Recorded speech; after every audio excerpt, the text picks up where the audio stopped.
I'm looking at another screen, wondering why it's not on there.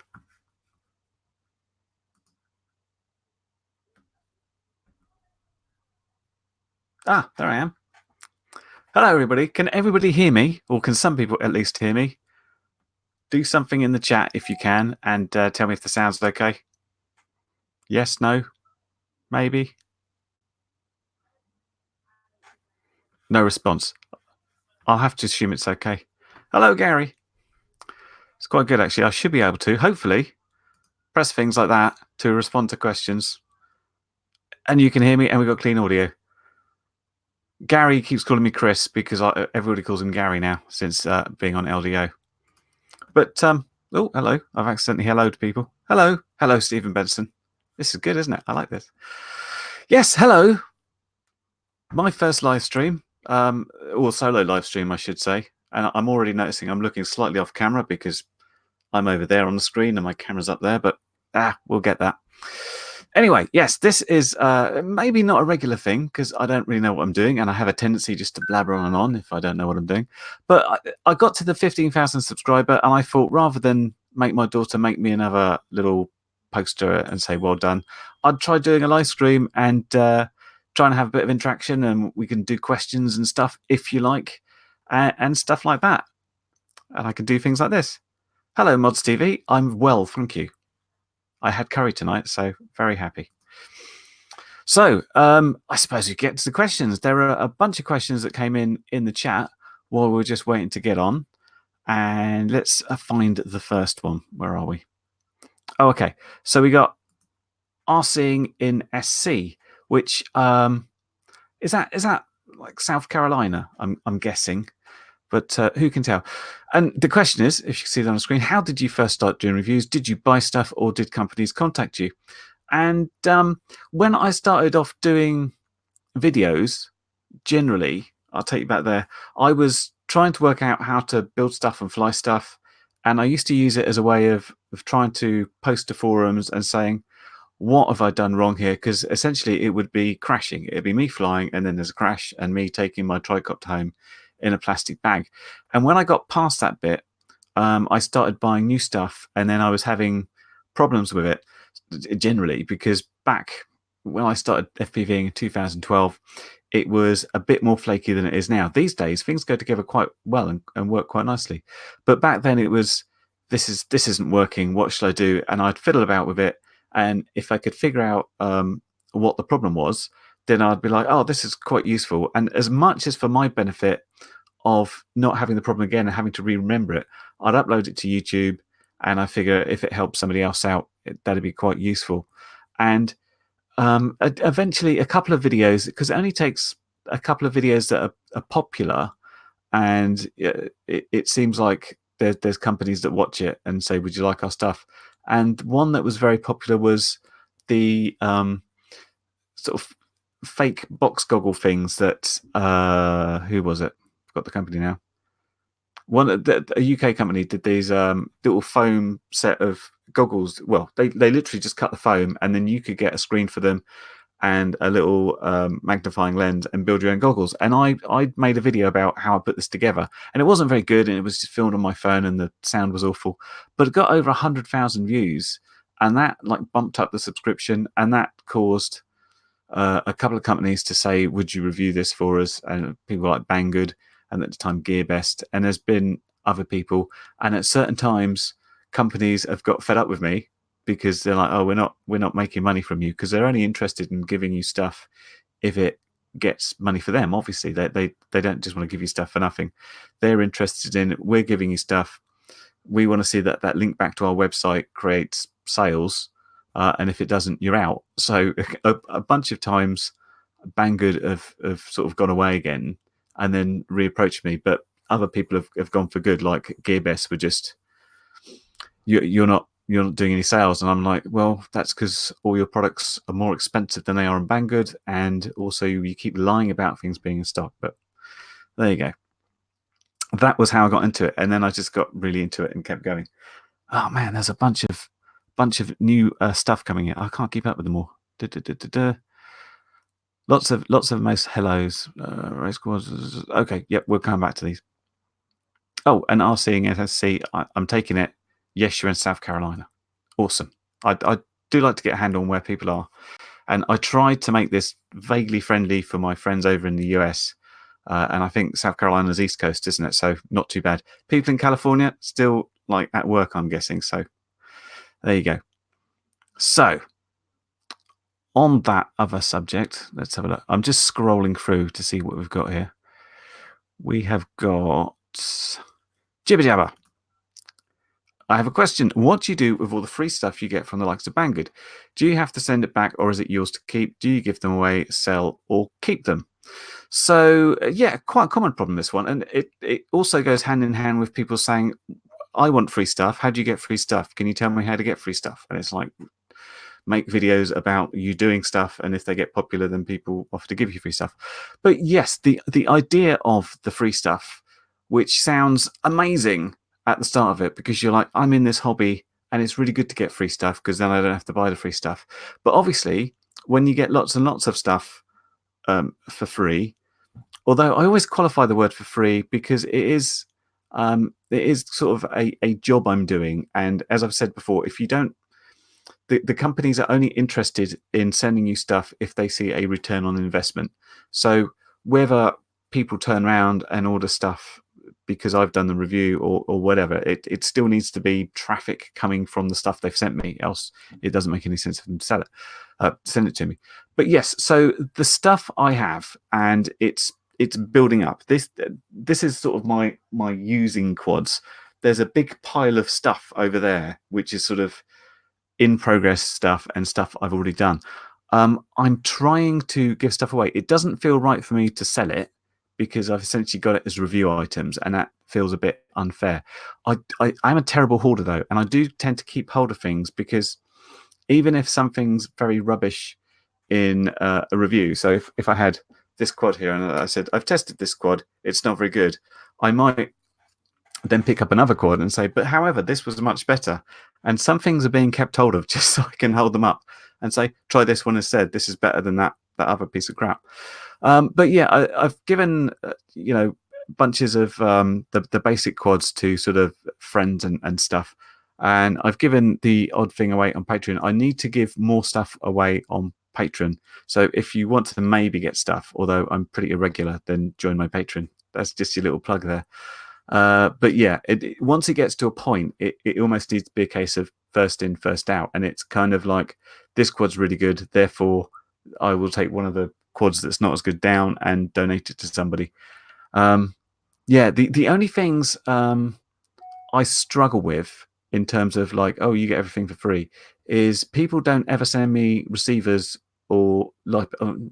I get the odd LiPo for a review. I've had like 4 LiPos in recently, but I'm always having to either buy my own receivers or steal them out of other binder flies and then move them into something new. But yeah, that's what happens to them. I should be giving hopefully more away though. It's just a pain because then it's like, I don't want to send batteries in the post because that becomes more complicated, and hopefully I don't want to have to send them to destinations where the postage becomes really expensive because it sort of it wipes out the whole idea of not having to spend money because it doesn't become free anymore when I'm essentially paying to give them away again. Okay, one from Clive FPV. Hey Clive FPV, look, we can show your face on the screen. Isn't that fun? I'm looking over here at my other screen just to make sure I'm not missing anything that's all coming in. Ooh, careful with Patreon, it can be seen as a subscription gambling site. Yikes.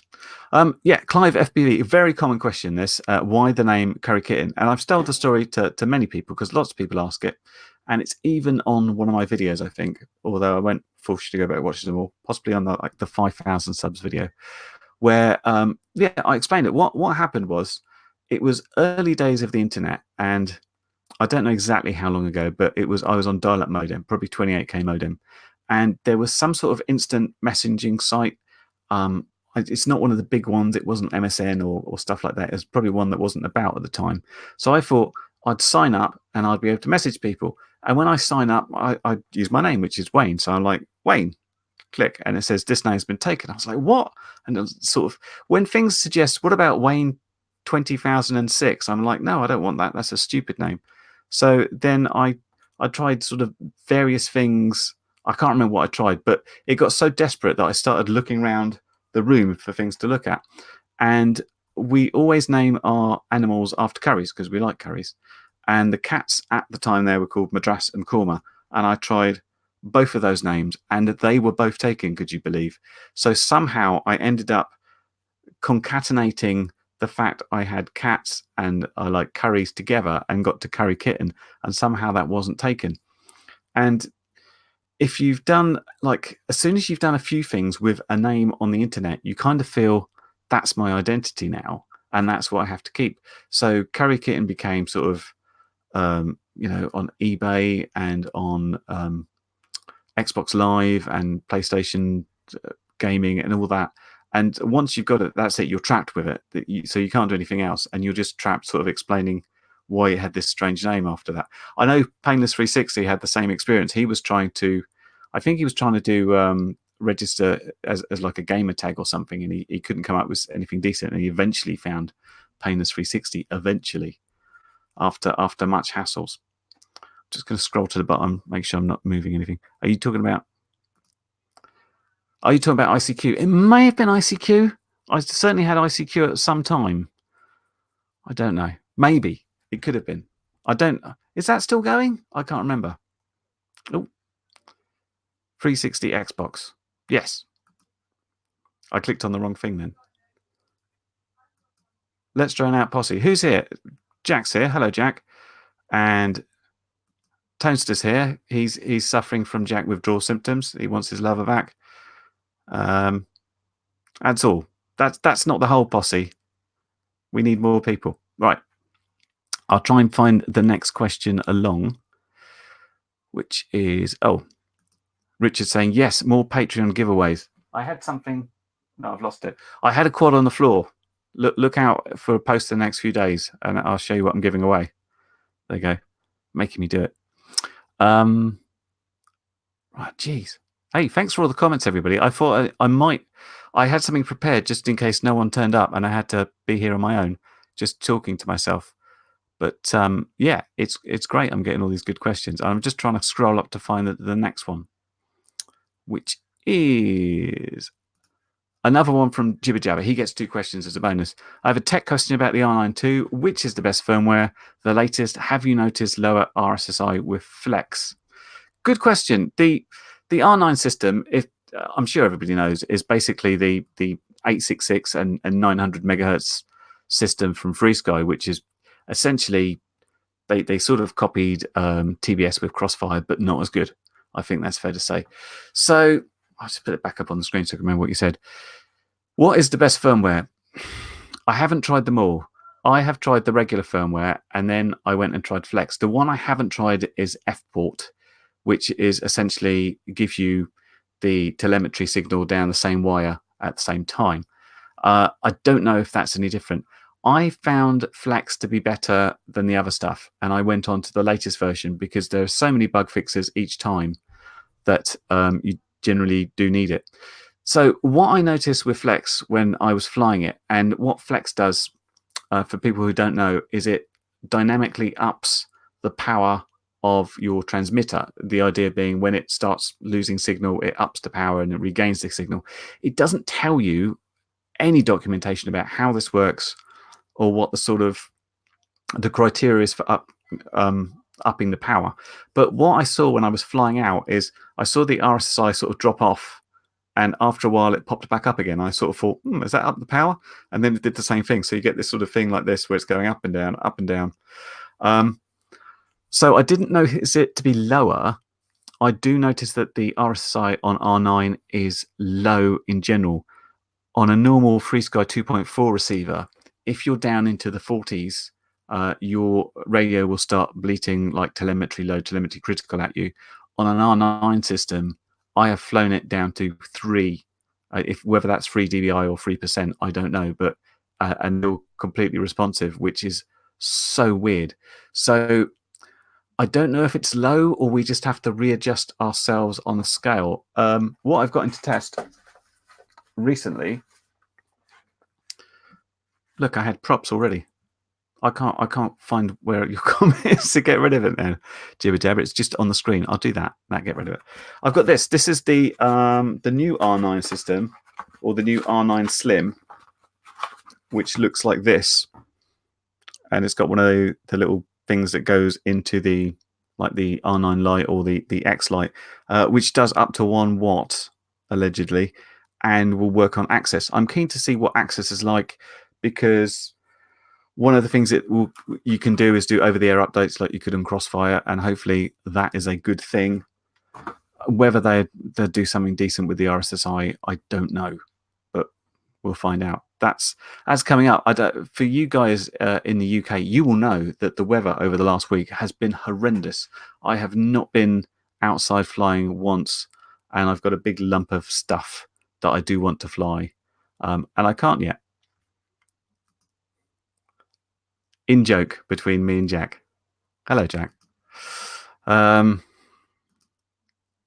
from Essex. Hi, Paul. And congrats for hitting 15K. Thank you, John. You should teach LDO. That's outrageous. They are expert streamers. How big is your wiener? Look, it's going downhill. Jack's turned up. It's going really badly downhill, isn't it? Here's an interesting question, proper question now, from Fred Appleby. Hey, Fred, what is the best race quaddy? It's almost a French version of quad. It's all right, just a typo. To buy for the first time. Really interesting question, this one. Have I paused on there? That's not good. I'm just looking at my, if you guys can still hear me, I'm just looking at my other YouTube screen, and I seem to have gone into some hang up. Oh no, there I am. I'm back. Right. We were having a discussion. I think this came up. I was talking to Andy RC today, and we had a quick discussion about this. And we often talk about this. What is the best quad to buy for the first time? It depends. I was going to do a video on this because a lot of people, I say a lot of new people, saw the Tyro 69 build, which is of course very cheap. It's $69, and you can build yourself a little quad, and it seems quite nice and small and little and easy. And I had a few questions there saying, is this a good first quad? And I said, I don't think it is really, because the problem with micros, outdoor ones anyway, like the toothpicks. Oh, Jack's saying, no, you're fine. Thank you, Jack.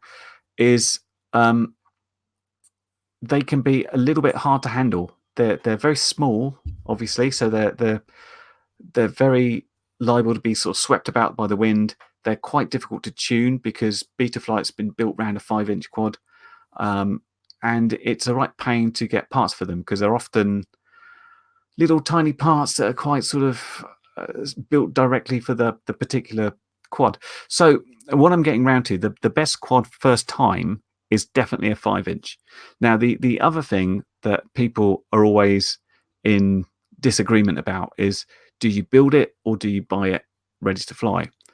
And there's no right answer to this, I've discovered. I used to say build it because you will learn so much about how to put things together and how it all works and what to fix if it goes wrong. But instantly, that 50% of people will say, well, I can't do that. That's too hard. And you might argue that it's not too hard. You just have to take it step by step. But it's like this big mountain. It feels like a big mountain to just hit and say, build from nothing, build a quad. So I'm quite happy to say, yeah, buy a decent ready-to-fly quad and you will be laughing. The ones I really like are generally the sort of the more expensive ones, I would say, the ones built with decent stuff. Although recently, I've really liked the Nazgul 5 in terms of a cheaper quad, because that is just about budget. Where is it? I've got it down here.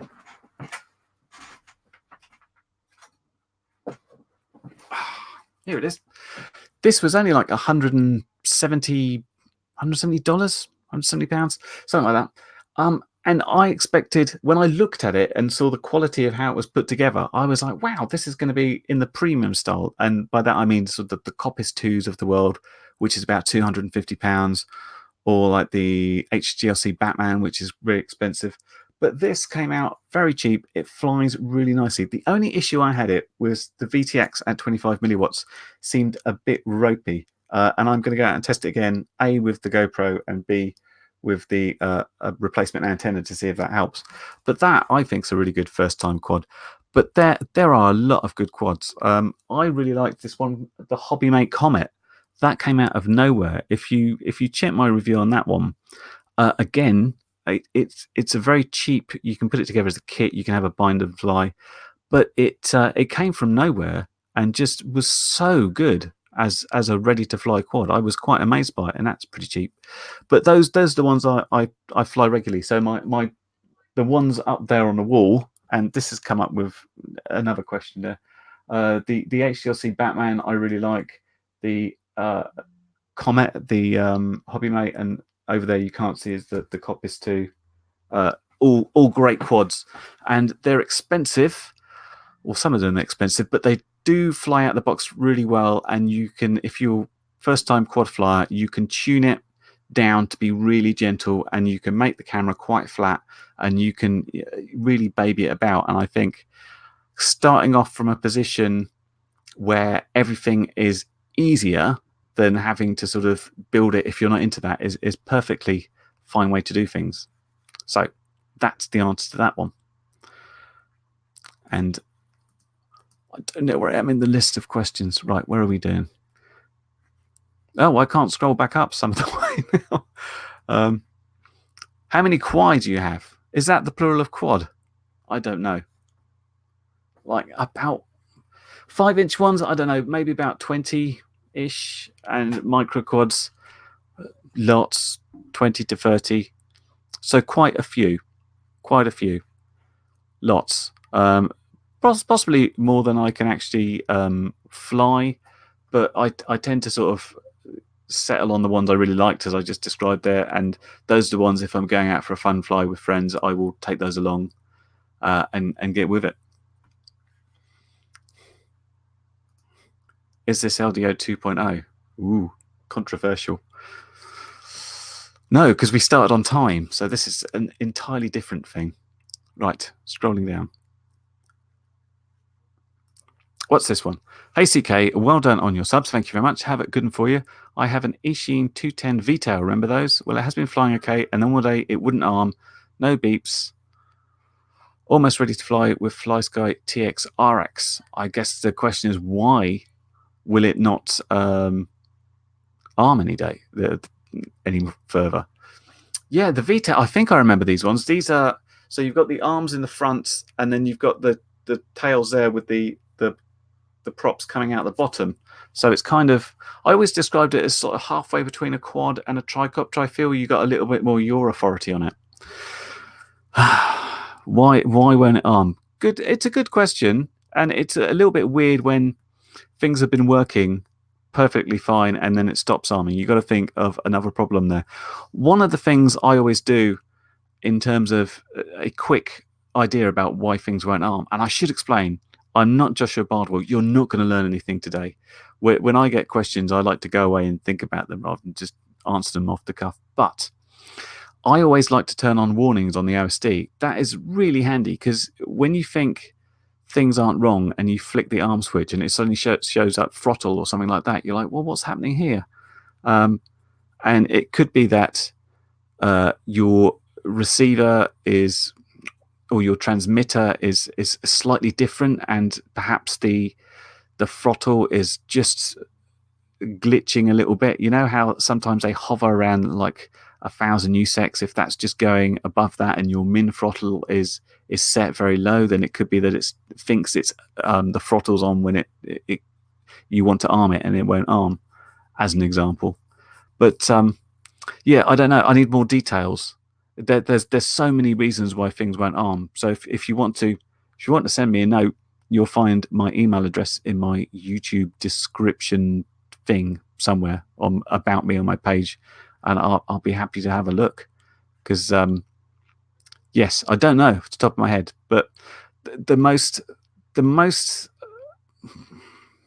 common thing seems to be when a quad won't arm is it thinks it's in a state where it can't arm. Sometimes because the throttle's on, sometimes because it hasn't got to gyro calibration or something like that. But you generally get more beeps and things. What else we got? Franjo Azilik, any chance of seeing more flying FPV planes? Do you think there is a chance for some quad pilots trying out planes if they have FPV on? Great question. And Franjo, I know, likes to fly FPV planes a bit like everybody else flies quad, nice and low between the trees, exciting stuff. The answer is I hope so. I really like flying planes and I like flying quads. One of the problems I find, and I don't know if you guys that fly quads and planes have the same thing, is generally you need a bit more space, or I do at least, because the way I throw a wing up, you need an area. And I have trouble finding this area. When I go out flying planes, I need a big place, which means I need to do like a 40-minute drive. And I like to try and tie it up with a friend so we can go out together and try and get some chase footage. And it becomes tricky in logistics. With a quad, it's like, oh, there's a couple of hours weather window. I can walk 10 minutes to the field, which is still there at the moment, although it's being built on, and fly very quickly. To the question of, can we get more quad pilots flying planes? I hope so. Because they just need to kind of experience it to know what it's about. And I think some people are instantly put off because when you fly a quad, it's pretty stable. The wind can be flying against your quad, and it's pretty much nice and straight. Betaflight does an amazing job at keeping very stable footage. When you're flying a plane, a lot of quad guys will look in the goggles, and of course your wing can be riding the wind and bumping about, and they're like, oh, this footage is crap. Your plane's not tuned properly, because they're coming at it with a sort of quad mentality. As long as you understand the way you're flying is completely different, the quad is sort of fighting against gravity to keep itself in the air, and with a plane you're sort of playing with the wind and just riding it. As soon as they understand that and what they're doing, I think they'll be sort of really happy flying it. Because of course, one of the things which is really amazing about flying planes, when I fly in winter, I landing not because my battery's dead, but because my thumbs are dead, because I've been flying. I mean, I can fly my mini Talon for like 40 minutes and then still have battery left, and I'm coming down because it's like, well, I think I've flown everywhere I need to, and now my hands are cold and I'm a bit tired, and I'm going to land and save the next battery. I'd really like to do a video about that. I keep meaning to do it, and basically I want to just get some foam board and build some of the flight test type wings, and put, because loads of people that fly quads, you'll all have spare bits, because everybody crashes their quads and replaces bits. So you'll have a motor, you'll have an ESC. You just need to buy a couple of servos and stick a camera and a VTX in, and you're good to go, really. I think a lot of people would get converted, and I think it just enriches your experience flying quads and flying planes rather than sticking to one over the other. Right. Okay. Oh no, I've run out of scroll space. Right. Scrolling down. Let's see what's happening. This is quite handy because I've got my scrolled up stuff here, and get a mitt for your cold hands. Yeah, Jack is saying about mitts. Get a mitt for your cold hands. You can get heated mitts. So I've got one of those bags you put your hands in, but I mostly find them just annoying, because it's like logistically, I'm having to carry another thing. I'm having to go in and out of stuff. Hang on. Follow-up question. You've got more chance of buying rock and roll shit than finding somewhere flight test foam board in stock. You don't need flight test foam board. You can go down a local shop in the UK. If you go to the Range or what's that, Hobbycraft, they're sometimes on offer, and you can buy standard A1 foam board for about, I think they sell it like 3 sheets for like £9, which is pretty good, and you can make some stuff out of that. And Ched sound, planes sound fun, but do you need lots of space? Yes and no. If you're a good pilot, which I'm not, you can fly in a small space. But with planes, you want to sort of get up high and you're away quickly. So what you don't want to do is sort of launch and be over trees already and start panicking about the fact you're over trees. So the nice big open space, the bigger space you can get, it's like nice and more relaxing, because you're not sort of worried about hitting stuff and things. It's like get up nice and high, start chilling out and buzzing around, and once you've got it, you're good to go. Too heavy, 3 times the weight of a flight test sheet. Well, it still works. I've built a couple of them and they fly all right. But the good thing about making your own out of foam board is you're not precious about it. It's like you can destroy it, and it's like it's just a sheet of foam board. Everything else comes off all right. But yeah, the flight test stuff's really expensive. I remember them saying it's like, yay, we've got a European distributor now. But it's like buying a proper plane, except all they're sending you is a sheet of sort of pre-cut board, which sounds a bit weird. There you go. Anyway, where are we going? RC Gut use transmitter mitts, but they fly -20. Yeah, they had those weird big baby suits as well. But I think there was a lot of vodka involved with what they were doing. If I'm honest, I don't watch those guys anymore. They were a lot of fun for a while, but yeah, they started doing sort of samey stuff. So I haven't watched them for a long time. English Turbines, hello, saying he uses 6mm Depron. It's great and cheap. So yeah, where can you get Depron from? Can you get it from regular places? Do we have to actually go to a model shop? Right, scrolling back. Here we are.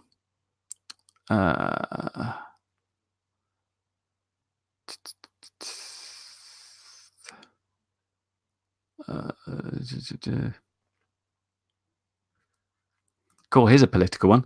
Do you worry about promoting Chinese products when the country has poor human, animal, and environmental issues?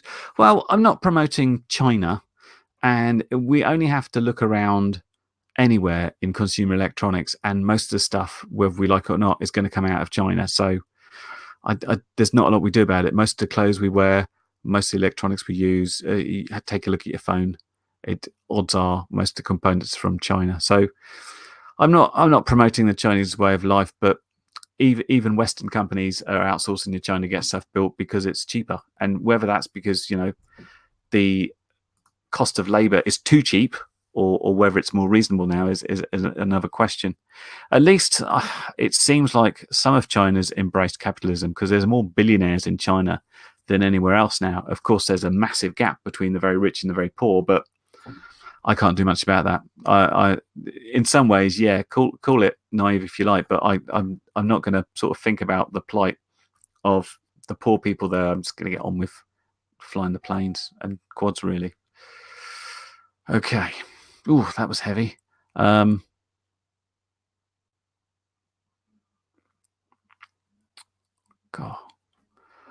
Lots and lots of comments. It's just a random one there. Updated tricopter, question mark. It was here as a prop in case I needed it. My very first thing I built, and it's still most of the original components made out of pine wood from B&Q, and it's got a KK2 in it. It's got my GoPro 2 case that I used to fly with. So I haven't updated it, and there's some sad news actually as far as tricopters goes, and that's David Winterstall seems to be shutting down his store for rcexplorer.se. I guess tricopters aren't the thing anymore, and he's very involved in sort of producing this knife and I guess other products now from a Kickstarter he did. But yeah, it kind of feels a little bit end of era as far as tricopters go, which is a shame because I still love the tricopter. Although I flew that one, I think a year or so ago. I wanted to see. Dry throat, too much talking. I wanted to see how it would feel because sometimes you can return to stuff and it's like, are my glasses now rose tinted? And in this case, it definitely was. Oh man, it flew like an absolute pig. It was all over the place. I remember it as flying really nicely. I'm now sort of thinking, there's maybe it's just the fact that I was so pleased about having it in the air at all that I sort of remembered it as flying very well. But I've kind of been spoilt now by going onto these ready-to-fly quads on Betaflight 4 with amazing stuff, which is just absolutely amazing out of the box. You go to a big beast like a tricopter on PWM ESCs and a KK2 board, and it's like flying a piece of shit. It really is terrible. It's like an old brick. Awful. But yeah, never mind. But I do feel bad that David's no longer going to be apparently involved in making tricopters and great tricopter footage like that, because tricopters is how I got into the hobby. I was literally, you know how when you sometimes go into YouTube and you can sort of follow a random path by looking at for a video of, like, I'm looking at videos of pianos, and somehow your suggested subject in the corner leads you down the path. And I ended up seeing one of David's very early tricopter videos where he's flying through the park. And I had a look on how it was done, and at that point it was his original one, which is using helicopter gyros, and I hadn't done any RC at that point, and I was like, I don't know how to do that. And I happened to revisit it, and this is when he had the KK1, which is more props. Look, here's my original KK1 board that was in that tricopter. Awful. You had to alter your gains with a screwdriver. And that was good enough for, even with someone like me who'd not built anything RC before, I could follow his guide and actually produce a tricopter. And eventually it flew somehow. And I was so stoked about the fact I just managed to get something in the air from something I'd built up from just these random parts and literally knocked it together. Super happy. Super happy. So yeah, I feel really bad that tricopters aren't going to be a thing anymore, but you know, we move on, I guess. Some of the questions may have scrolled off the top of the screen, and I apologize for not getting there fast enough. I'm trying to catch up. Let's have a look. Learn line of sight on a £10 toy quad. I don't know what that's in response to. Perhaps beginning. Yeah, that's not a bad way of doing it. And I should say the only time, because I've mentioned about first time quad and saying 5 inches is the way to go. The caveat to that, because I've said stay away from micros, if you're going to do indoor flying, then getting like a decent little whoop like the Emax Tiny Hawk is fantastic, just absolutely fantastic indoors. You'll get a lot out of it, and you will learn a lot before you go outside on something bigger. I don't necessarily subscribe to the you must learn line of sight before you can go FPV. They're two completely different disciplines. I can just about fly around in a couple of circuits line of sight, but I do find it insanely boring, and it's the same as planes, and why I've never been sort of a plane club member. I can't just fly in circles. That seems too boring to me. I'd prefer to be in the goggles and sort of swooping around and doing silly things, just larking about, really. Something just disappeared off the screen and said, could you do a scratch built tricopter in 2019 using 2019 parts? Maybe it. I'll have to have a look. I've always wanted to go back and update my tricopter. I don't know what the firmware is like at the moment, and if you really need the sort of special servos that David was selling, but we would see. New Hawk 5 is meant to be good, according to UAV Futures. Yeah, Andy mentioned this today. He's been working on his Emax reviews. He said they're very good, although not as fast as the previous one. But most of the Emax kit's actually really, really good. Right, what's going on? Reading.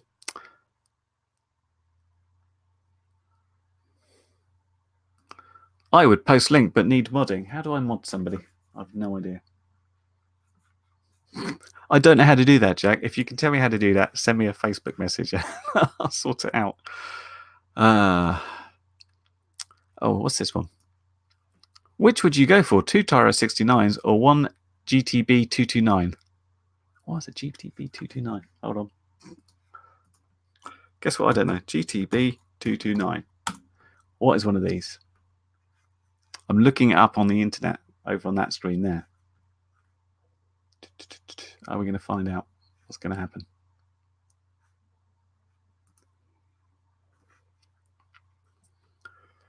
Let's have a look. Look, I'll share this go with you so you can see what's going on. This is apparently, is this going to work? Let's have a look. Yeah, there it is. This is the GTP 229, which is the diatone cube thing. 2.5 inch 2S. If you do, why would you want 8,500 kV instead of 10,000 kV, depending on the prop size? Put it this way. The diatone is going to be better quality than the E-sheet. And there's no reason to have two Tyro 69s. Actually, what camera's this got? That's another good question to use. It uses a Runcam Nano 2. Nah, that's not bad. It's better than the little Cadax Beetle. So probably the GTB 229. I would always go quality if I could possibly do it. And Daito make good quality kit. Although quite interesting what those props were. Is that RTF as well? Yes, the diatone, essentially. Well, that depends on your budget, but if you're going to buy two of the Tyros, then I guess that's a similar budget, isn't it? We continue down. Oh, here we go. Kwai is slang for Chinese RMB in China. Like we say quid here in the UK. Awesome. How many quids do I have? I don't know. Not many. I'm a full-time YouTuber. That does not afford me much money. Oh, we just leaned into it. Is this your full-time job? The answer is yes, with some caveats. So I left my job. That's all I can say legally about it. A year and a bit ago. Yes, I think it was 2017, 2000. I can't remember now. So yeah, I left when I had sort of 6,000 odd subscribers. And that was more the fact that my job was perhaps going to cause me to have some sort of mental breakdown, where I might have some sort of going postal episode in the company and would kill everybody because they're all useless. So yeah, we decided to let go of that and do this full time. Now, people will know that at 6,000 subscribers, you are not earning a full-time salary or anything like that. And even moving up and, doing a lot of reviews and, I get money through affiliate links, as I think people know. We get a tiny bit of money from YouTube advertisements. We get a little bit in from Patreon. That is not even come out to a tenth of my previous salary. The reason I can actually do this and afford to do this is because one of the things I was trying to do when I was working full-time is my wife's career was doing much better, so I was sort of taking the sort of back seat. So I was sort of resisting to try and push my career on, so I could try and be flexible to do like the child pick up and drop off, and be more flexible about being able to take holidays to sort of cover this sort of care and stuff. So part of me working on this full time means I'm not doing just this full time. It means I'm doing I'm essentially a house husband who gets time to do this when he can, and it is quite a split because there is a reasonable amount of time involved with taking children to and from school, shopping, all the cleaning, all the washing, all the cooking, walking the dog, and stuff like that, and trying to fit this in. At the moment, the housework's been quite good this week because it's been peeing it down with rain, yeah. Meantime, I've just been getting on with this. I used to do as well for money writing for magazines, which was quite good. It got me doing something regular, and the money was better than YouTube. So it was like £300-400 an article. But what happens is, I'm sure, like, how many of you read magazines regularly? And this was the same thing. So out of the 5 magazines I wrote for, 3 of them have stopped publication altogether because essentially there wasn't any money in it for them. One of them decided not to pay me, and I had to sue them to get my money back. So we kind of burnt our bridges there with that magazine. And the other one, which was RCM&E, I just wrote one for, but their average age of their readership is like 71. So quite how long that magazine is going to be around for is it's on the very much more traditional modelling, and the readership is very old indeed. Okay. Oh, what's this one? Stephen Martin. How long have you been flying quads? What was your first quad? And how long did it take you to get used to flying quads? Great videos. Keep them coming. Cheers. Thank you, Stephen. Well, the first model I had was this one, which was the tricopter, which was my self-built thing. After that, I actually went out and I bought a the DJI F450 back in the day when DJI were more of a, you sort of associate them more with traditional models instead of just camera ships. So the DJI 450, actually, it's not too far away.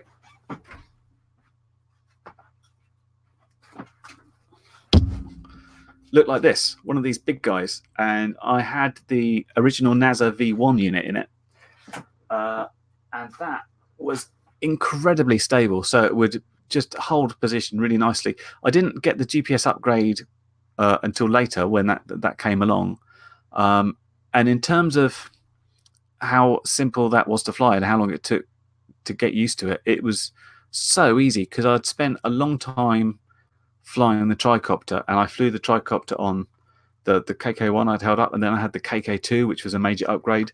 But it was ridiculous. When I got the NASA, it was effortless. You could just hold position in the sky, and it was amazingly easy to fly.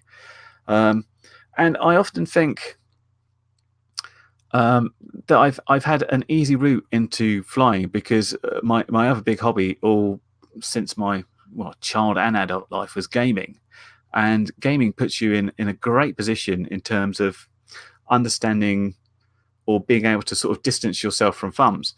So when I've been with the odd new guy, and I've had a couple of pings because people have been local to me and they said, I'm flying my first quad, can I come to your field, can you give me some help? And I'm like, sure, come along, we'll give you some hints. And I've said to them, let me just get rid of this comment off the screen. I've said to them, okay, so move your right thumb to the right, expecting them just to do it. And I've actually sort of seen them like look down, check which is their right thumb, move it, then look back up. So people who haven't come from a sort of situation where they've been playing games and they're just used to sort of detaching what their hands are doing to what they're seeing, really do struggle with it. So where I was like gaming all the time, it was fairly easy. The things I had problems with at first is understanding that there was a delay in throttles. So it's not an instant response. I had to, the thing you sort of learnt very quickly is you had to sort of think ahead of yourself when you're doing a maneuver and what you're doing with your thumbs. So the first proper sort of, I guess, traditional quad I really built was this one, which was a ZMR, and I've kept it for posterity's sake. So this has got, I think this maybe started off with a KK2, and then in it at the moment is the original NAS 5 board. My daughter has just shown up at the door. No. Hello. Hello. And I then fitted in, and this was running Baseflight, and then it went to Clean. I think it's still on Clean Flight, and I added the OSD, and you will see that the camera here is absolutely flat. These are GemFan 5030s, but this taught me an awful lot about building the quad. I mean, it looks horrendous. I mean, look, we've got traditional servos coming out. Look at the amount of wires under there. These are tiny little 10 amp ESCs. These are 1804 2400 motors, but I kept working on this. Started off being really, really bad, and I tuned it and tuned it and tuned it, and I didn't know what I was doing, but eventually I hit upon it, and it actually does fly really nicely and smoothly.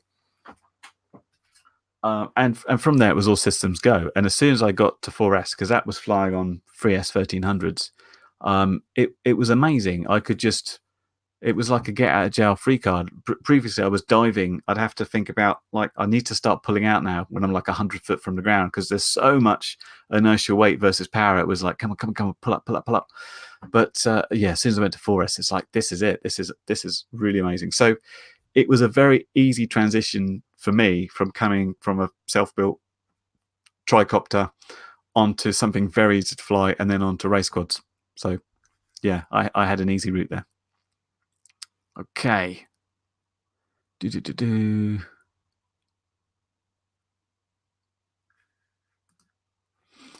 Fraser. He's answering the Craft King, but this is an interesting point. Maybe too much of a generalization, but I've yet to see anything from the fixed wing world that matches the power, weight, cooling, and convenience of quad stuff.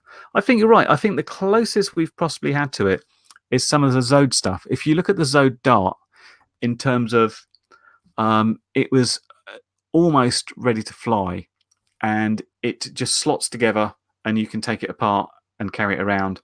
And it had an inbuilt stabilizer with a launch mode. So you could literally plug a receiver in, put the wings on, put the tail fins on, put it in launch mode, throttle up, throw it, and it would just fly. That's the closest I've seen. But there is still extra effort. It's still, you can't just turn on the spot. You need more space, and you need possibly a little bit of experience to fly it. I learned to fly a plane by watching Bruce's how to build an AXN video on, I think it was on RC Model Reviews as opposed to XJet, and basically copied that and took it out to field and started throwing it. And the video's on YouTube. I threw it into the ground so many times. Eventually, I worked out I had my ailerons reversed. So every time I steered, it would go this way, and I'd steer it further into the ground every time because, of course, I was doing it wrong. But crashing can teach you a lot. It teaches what you're doing wrong. So it's all good. So what else we got? This is just you guys answering each other now. What's this? Is it possible to use a quad transmitter like a Turnigy Evolution to fly planes using an FC to do the mixing? Well, I don't know the Evolution, but I'm guessing it has 4 individual channels. It kind of depends what sort of plane you're talking about. If you're talking about a traditional plane like this Bixler 2 behind me, it's got ailerons, a rudder, and elevator. That is 4 channels where each channel does one of the things. So there's 1 channel for your throttle, 1 channel for your ailerons, 1 channel for your rudder, and 1 channel for your elevator, your tail. And that would work perfectly fine as long as you can assign each channel to your receiver and wire up servos. If you're talking about mixing for wings, does the Evolution allow no mixing between channels? Because in wing mixing you do mixes between channel 1 and 2 to give an element of elevator and aileron together, because you're obviously using the same surfaces for both your ailerons and your elevator. But if it doesn't, then yes, if you use something like iNav, you don't do any mixing on your radio. You just plug straight in, and you're saying this is channel 1, this is channel 2, and then iNav through the flight controller will do the mixing and do the outputs to the servos correctly. So yes, but I'd be surprised if you can't do any mixing at all. That would be a bummer. I quite like the Evolution's that little sort of game style control, isn't it? Which has got the front cover. I held one of those once. So they felt quite nice. Slightly reminiscent of the X-Lite, but not exactly, I guess. What else we got? More cold remedies here. Neoprene gloves with end of fingers missing. Keep out the cold. Or £5 you get heated mitts. Amazon powered 5-volt USB. The 5-volt USB is interesting.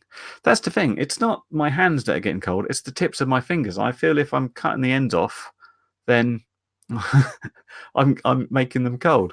Of course, anybody that's tried to fly in gloves, it's hilarious. It just doesn't work. But that's kind of, if you've ever flown in the cold and your thumbs go numb and you're trying to do a landing, it's really funny because you think you're making subtle movements and you can't really feel the stick anymore. So your plane's just like, dunk, it's down. Funny stuff. Have you tried any silverware / not fast enough quads? I've not heard of not fast enough. Is that another replacement firmware? I kept meaning to do a silverware flash video. I've got a quad that sits just over there. It's just in that box there. And I've got the little tool to flash it, and I've just never got around to it. One of the things I always struggle on is time. Aside from like all the housey stuff that I do, when I do a review, not many people, or video in general, not many people realize the amount of time it takes. I know it looks a little bit thrown together sometimes, and I say an awful lot when I'm thinking of stuff to say. But there's so much to do just in terms of I've got over there, I've got this whiteboard with a little tick list because I love ticking things off. It makes them think complete. But I have to think about like doing a thumbnail. So I need to sort of shoot a picture and make it look nice. And then what do? We do a sort of intro, the hello stuff when I'm unboxing it and stuff. And I need to make sure that I do that thumbnail after I've done the unboxing, but before I actually take it out of flight in case I crash it. And then we might do a bit on beta flight. We might do some close-up stuffs. We go out and fly it, and we might find some problems flying it that we have to resolve. And then we have to edit that footage and perhaps do some voiceovers, come back, give it our thoughts, see what we'd improve, see what's good and bad, and what we'd compare it to. So the average, even a small review, ends up being sort of 20 hours of work. So I have a lot of things that I want to do and just never get round to it, unfortunately, because of time. I'm still fighting to get stuff done. Wayne, what's your day job? This. I make full-time YouTuber, although, as I said, I do a lot of, basically, I do house stuff as well. House husband / YouTube. It's much flashier to say I'm a YouTube creator rather than I cook meals for my family. So I'm going to go with that one. He don't have a day job now. This is my day job. This is my job. You sound like this is what my wife would say. It's like, what have you done today? I was like, well, I've tried to film some stuff. And she's like, well, I've noticed the cup is looking a bit dodgy. It's like, you haven't done anything. You've just been sat around all day. What are you doing? My indoor whoop is silverware. Flies amazing. If hopefully I'll get to it. It'd be interesting to see how different it feels from a beta flight thing. Here's an interesting one. What's the story with Spectrum? I'm a relative newbie, and when I started, an acquaintance recommended I get a Spectrum radio. He said his club would not insure him if he flew anything else. Bad choice? I guess the sort of... I don't know if you're a UK or a US guy, Scooby Don't, good name. It's kind of the fact that clubs seem to adopt a certain type of radio. And if you look at a sort of mainstream radio control magazine, it is all Spectrum transmitters, all different types, and they get pretty expensive. It's just when RC started, well, when FPV started being a thing, well, that's not true. Let's say RC in the last 5 years being a thing, people have been sort of turning to more programmable radios. So people started out and they were flying Spectrum and they were flying Futaba, and these are very expensive. They can be very expensive radios. Futaba's like high-end stuff. And to be fair, like I've seen people with 15-year-old Futaba radios and they still work amazingly and they look like new. So definite quality. I kept hearing from people FPVing on Spectrum saying the range is terrible. It keeps falling out of the sky. I haven't flown with a proper Spectrum radio. I've got some little RTF stuff which has DSM2 and DSMX receivers, but I'm using like a multi-protocol module to fly them. But what I'm hearing is Spectrum doesn't have the range. Whether that's true or false is another thing. But it's kind of like the de facto FPV position in terms of what we're flying is OpenTX. And for a long time, that's been the FreeSky Taranis and things like the, I forgot what it is now. Those new guys. No, it's gone. I'm having a dementia moment, I'm afraid. Oh God, no. That radio, what FreeSky doesn't like. I'm looking at the other video just in case someone tells me what it is. Oh, Jumper. Thank you, Jibber Jabber. Yes, things like the Jumper. Is it T12, X12, something like that? Also running a fork of OpenTX because they're just so programmable and you can do anything with them, and they are very, very cheap. And on FreeSky, the range is pretty amazing. I mean, you will find people tell you that they can take an XM Plus in a plane like 6 kilometers out, and that is pretty good stuff. As far as quads go, you know, it changes a bit. Everything's stuffed in, all the electronics are close together. It's hard to get the antennas in the right position. But I would always go OpenTX, I'm afraid. I've gone back to a traditional radio and tried to work it, and I felt sort of really constrained because it's telling me that, what are you flying? Are you flying a plane or a helicopter or a glider? I was like, well, I'm flying a quad. What do I need? And then it sets up all the channels as it wants, and it wants to do the switches and certain things. It's like, this switch is for your dual rate. I was like, I don't want it to be my dual rate. I want it to be my arm switch. So having that flexibility is really good, and that's why I always say go OpenTX, go with a radio like a Tyrannus or a Jumper or something like that, and it will do wonders. Basically, what else we got? It's scrolling away again. Not trying.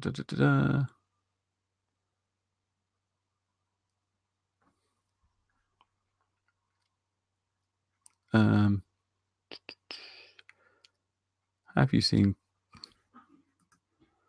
Oh, that's for Fraser.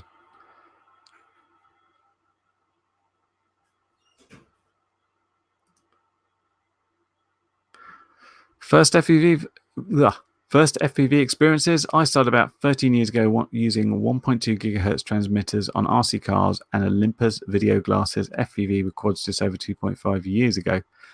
Good stuff. If you are interested, here's a little self-promotion plug now. And I can't find my link. Where are we? Oh, here we go. I did look into the history one day because when I was writing for magazines, I wrote this article, which is called The History of FPV, and I've reprinted it here on my website, which is called currykitting.co.uk. And this guy here, who is called Carl Berry, was FPVing in 1989. Where are we? 1989, using an old arcade cabinet. And he was like an amateur radio ham, and so he was using amateur TV signals, and his stuff from there was really amazing. So anybody interested in the history is welcome to check that out, because every time I researched that, I found that people were going further and further back. And what was really interesting about the very first people doing it, because it was kind of the net was about, but it was before like discussion groups and things like that. So they ended up doing it completely on their own and just doing it, and then the next person would invent their own system.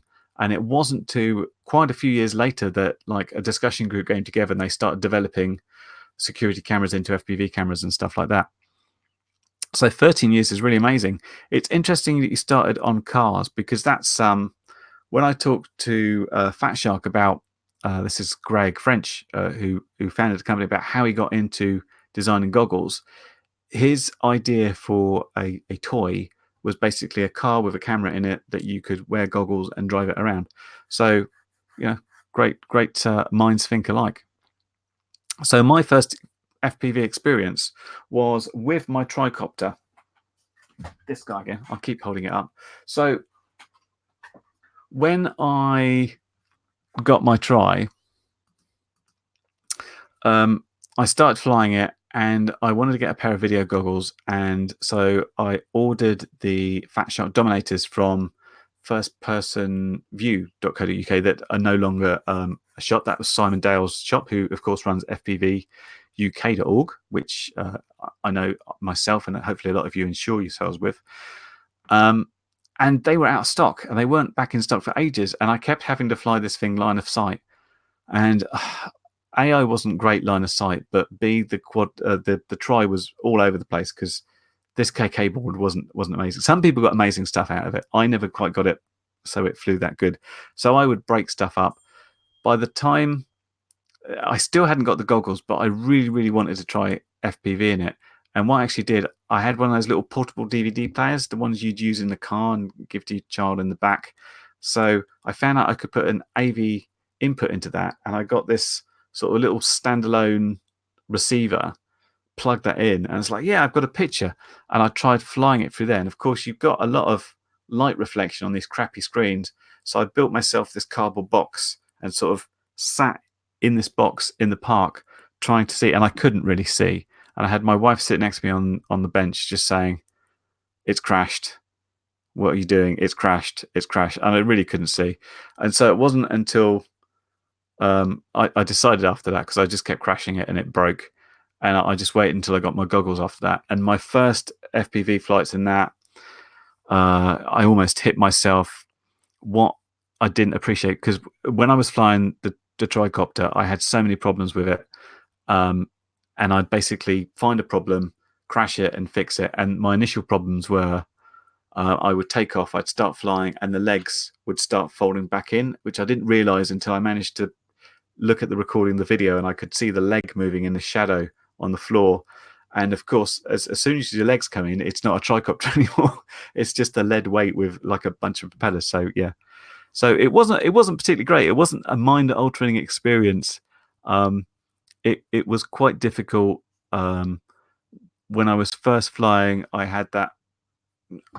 It's hard to remember back to your first flight when you've been doing it so long, but you have that kind of weird feeling when you turn your head, but what's happened, it's like it hasn't moved. Why am I looking at the same thing? That really affects your brain at first. It didn't make me feel funny, but it's just a little bit disorientating. So interesting though. I'm glad to say by like third day flying, it was a lot better. I was still crashing all the time, but a lot better. What's this? Mac Burgess, hey CK, what firmware of OpenTX are you running on your radio and R9M? OpenTX is the latest on my main radio. It's the latest 2.2 on. I was just trying to make a video today on this multi-protocol module on the X-Lite. So I was trying out the OpenTX 2.3 release candidate 5 to see how that felt.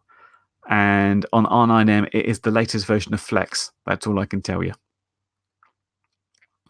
But if you're going to run R9, then basically get the latest stable version of OpenTX and the latest version of whichever flavor of the firmware you're running on both your module and your receiver, and you should be good. Disclaimer: ignore everything I say. It's all rubbish. What's up, RDFBV? Okay. You are Pippa's bitch. Yes, I am. I'll show her that one. Pippa is the name of my wife, or that's not spelled like that. Never mind. Right.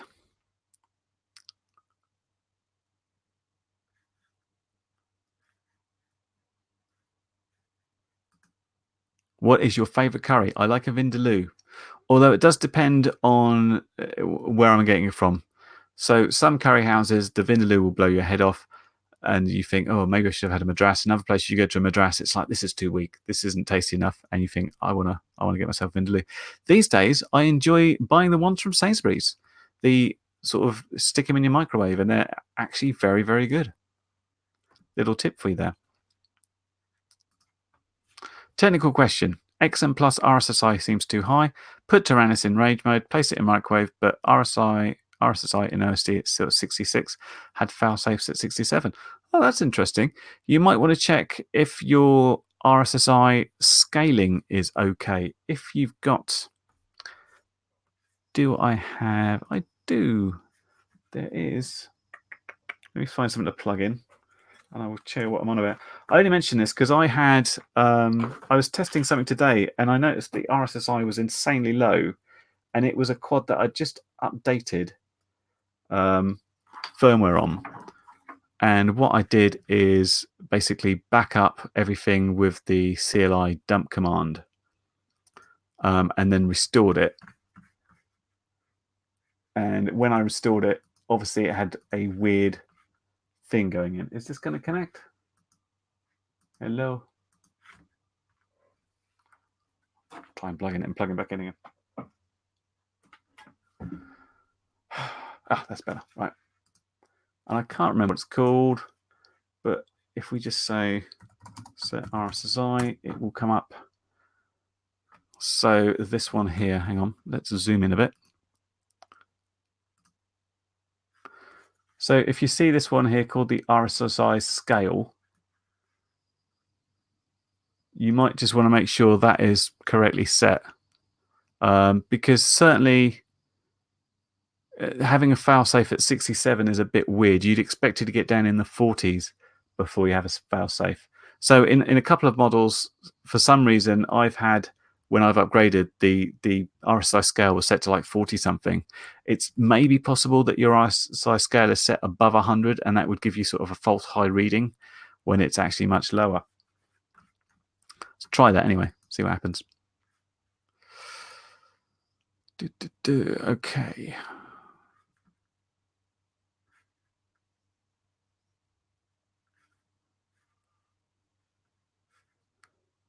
Reading. I'm going through comments here to see what's happening. Most of you guys are talking to yourselves now. I'm glad I could be the facilitator of these lovely conversations you guys are having. Oh, that's a loaded question. What's the current status of the new UK regulations? The authority of this one at the moment is our friend Frank, also known as Andrew Hyams, who's done a bunch of videos with Painless 360 trying to explain the latest with it. As of now, I think we're supposed to be registered sometime next month, but the UK model clubs like BFMA are telling us, not that I'm a member of one or anything, are telling us right now to hold fire and don't register, and they're trying to sort something out. We don't know what that something is. But it all seems like a bit of a moot point because the registration stuff into 2020, the summer stuff there, is just beyond ridiculous. Like, there are rules set up that cannot be possibly technically implemented with today's technology, and I don't know how they expect us to do anything. So, I will reluctantly go in and register if I must, because I feel I've got a public YouTube channel and I can't get away with not doing it. But as of 2020, the rules coming in there, they can take a jump on what I hear about them so far, because they're just unworkable, as far as I can see. That doesn't really help. I guess keep posted. I know Frank and Painless are going to be doing another video soon about that very subject, and I would advise watching his, because it's almost too depressing to read on and keep up at, because it just makes me sort of want to rage quit and stuff.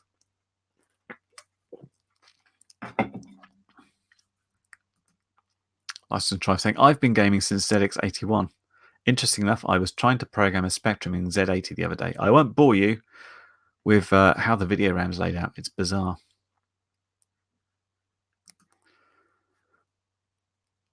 Sounds like you're a drone dad. Lol, flying quads and doing what the missus tells you. Very much. Happy wife, happy life. That sort of thing.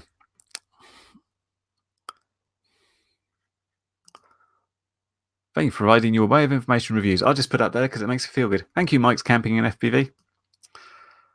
Oh, yeah. Look, Steve Mann's saying the same thing. Current UK law seems Painless 360. Good idea. Lee's a great guy and produces some fantastic videos, and is just an all-round good egg, really. Oh, more ZMR people. I think people who were doing this just a couple of years ago, you will have at least 1 or 2 ZMR frames lying around. I've got at least 2. You need a red on-air sign. I like that. I like the idea of that. I do have my very interesting YouTube ticker I built. No, I haven't got enough thing to show it. Out of little LEDs and an Arduino, which used to show, like, you've got this many subscribers, or here's a new subscriber. And then YouTube did this really annoying thing where it decided to round subscribers to like the nearest 100 at the level that I've got. And so it just says you've got no new subscribers until it passes a threshold, and it says, today you've got 100 new subscribers. It's completely ruined my life. Never mind. ZOHD is spelt with a Z or a Z. Is that a question? It depends where you are. If you're in the UK, most people would say Z. If you're in the US, it's a Z. What is the easiest and best thing to do to decrease FPV video noise? Interesting question, this one. Because I'm not the great expert on it. It's all about getting clean power in, and this is a mix of stuff. You will see that most things now, this has got to has one of these nice capacitors. Hang on, let's find the right angle. There we go. There's a little capacitor in there on the ESC terminals. This will help stop the ripples in power that can cause some of the problems. But also, it's about where you're powering equipment from, how your cabling is set out, and the sort of quality of the components you've got. So you can take the right flight controller and just hook everything up to it, and it will be beautiful, because that flight controller is regulating your voltage marvelously and is providing a lovely clear signal through to the VTX, which is providing nice clean picture.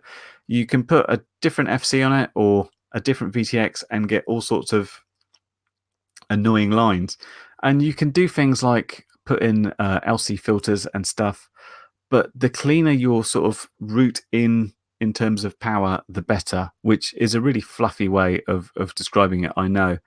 uh, and it's because I'm not a particular expert at cleaning it up, but the best things you can do is make sure any sort of power lines you've got are sort of on their own. You know, even when you're sort of crossing power lines with lots of other lines, and if you end up with a load of spaghetti, you're more likely to get sort of crosstalk in power and have problems there. So if you keep everything clean and try and use the best things you can in terms of your power distribution and the type of VTXs you've got, and that you'll have a good time. Often this can be a case of trial and error, because with the best will in the world, you can put decent components together and get a dodgy picture, and sometimes you can get cheaper, nicer components and the picture will be great. And sometimes it's just a case of finding which bits are clear. Like, I know there's various types of VTXs that work really nicely. Surprisingly, the AKK stuff, which is pretty cheap, works quite well. I've just got some Rush VTXs in, which are really, really nice, really, really clean. They work very nicely as well. But in flight controllers, I don't know. I do a lot of bind and flies and ready to fly stuff, and it's all a bit of a mixed bag. Mostly the stuff's coming through pretty nicely now, but it can be a problem. If you can try and pin it down, decide where your noise, if you can try taking and power the VTX from a different place or the camera from a different place and see if that makes a difference. Sometimes it's about moving stuff around and seeing what helps and what doesn't help. It's not a very good answer, is it? Joshua Bardwell will answer that much better. He should be here. Okay. The power of chat. I use my X-Lite to fly a wing. Yeah, you can do. Radios are good for everything. How long do you think it'll be before digital VTX becomes the norm? Well, that's a good question. There's a lot of noise made about the DJI HD system, of course. And, not that I'm sour grapes because I haven't got one. I'd love to see it. It depends. It'd be interesting, I think, to see how the Bitefrost, the Fat Shark system, is received, because I think all these things are coming. Certainly, the Bitefrost system is coming via like another company. They're kind of buying the digital FPV system and putting it in a sort of Fat Shark packaging and code. And I guess other companies might do the same. And of course, when enough people grab hold of it, it starts to become cheaper and more mass produced. I guess the crucial thing is, will the latency be good? Will it be able to fly nicely with other people? And will it fall foul of some of the laws? Because at the moment, in the UK, legally, you can only fly on 25 milliwatts on the DJI HD system. Then again, you can only fly legally on 25 milliwatts on analog as well. But it'd be interesting. It'd be really interesting. I don't know how long it's going to take. Will we find that analog has had its day, or will there still be some situations that we want to fly analog if it's particularly hard? Like, is it better to have an amount of static if you're going through trees where you can see a bit, or is it better to have that sort of digital breakup where you sort of, it gets fuzzy around the outsides and you've just got this little clear bit in the middle? Don't know.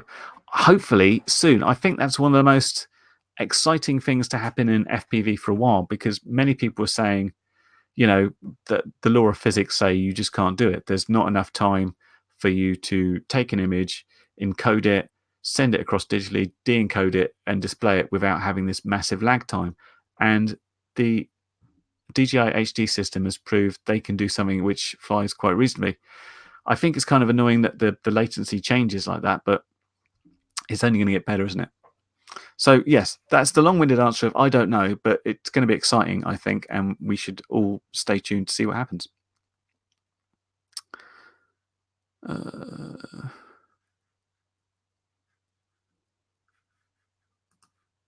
How long did it take you to learn to fly FPV? Not much time at all. The difficulty I had first, and this is going back to tricopter in FPV, was understanding. I see this a lot actually. Understanding how close I was to the ground often was the problem. You have a lot of bounces when I first started, but being able to sort of picture myself in the cockpit and not have to think about what my thumbs were doing, that was pretty easy. And that comes back to sort of gaming, I think, about being able to sort of place yourself in the environment and detach yourself from the thumbs, so you're just sort of feeling what the model's doing. You're not thinking that your thumbs are doing stuff like.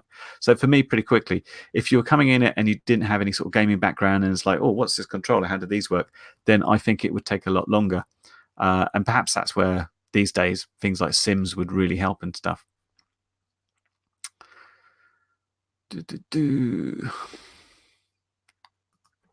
Crossfire or R9 for you? Well, I have both, and I've got to say the Crossfire system is way better. But I've just got bits of R9 to review, so I'll be flying some R9 bits coming up soon. R9's not bad. I think it gets a lot of negative stuff because they released it too early when like nothing worked, and FreeSky aren't very transparent about what's broken and what they're fixing. It's just like, here's some new firmware and it just notes some bug fixes. It's a bit vague. But at the same time, when Crossfire was first released, lots of people had problems with it, and it's really good now. The difference between the two, R9 and Crossfire, is when I flew Crossfire, I put it on a quad and I had a normal 2.4 S-Bus receiver and Crossfire on it, and I set it up so I could just move one to the other. And I flew on 2.4 as an XM Plus or something, and then moved over to Crossfire, and I could instantly feel that the thing was just more responsive. I felt it was sort of, snake oil. People were telling me that, like, oh yeah, you can really feel it. It's the milliseconds of difference really did make a difference. But yeah, it really did. I was surprised because I'm not by any means a racer or a decent freestyle pilot, and for me to feel I could feel a difference means there's really something in it. So, if someone gave me the option of both, I would say take Crossfire. Yeah, and a lot of people are saying on the comments, Crossfire all the way. Oh, and then just looking at Crossfire, I managed to fail-safe Crossfire at less than 40 meters. Everyone says check your antennas. I did, they're fine. I don't know what happened. I don't know why either. That is weird.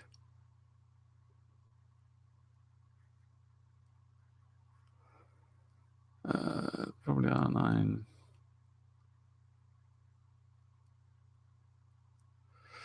Reading comments again. I'm catching up. Don't worry. Getting there.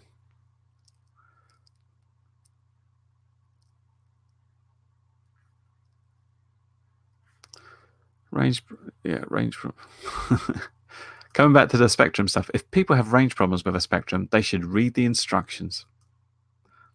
It's what I hear. It was famous for fail-safing on the grapevine. How accurate that is. You only need a couple of stories for rumor to become reality in people. I don't think you can say they're cheap though, can you? Thank you, Snowball FPV. Much obliged. Why is the trade determined to make us all fly Mode 2? Are you Andy RC in disguise? I don't know what the split is there. When I got my first radio, it was Mode 2, and I figured that was the way to do it. I guess if someone had passed me a radio and it was Mode 1, then I would think Mode 1 is the way to fly. And I think a lot of people that are flying different modes do it because they went to a club and that's what they all flew, and so people train them on that, and that was their way of doing it. It would be really hard to try and change modes. Thumb memory cannot be relearned instantly to fly in a different mode. But I guess it must be Mode 2 must be the most popular way of flying because all the RTFs in most countries you get seem to be Mode 2. Okay, Crossfire.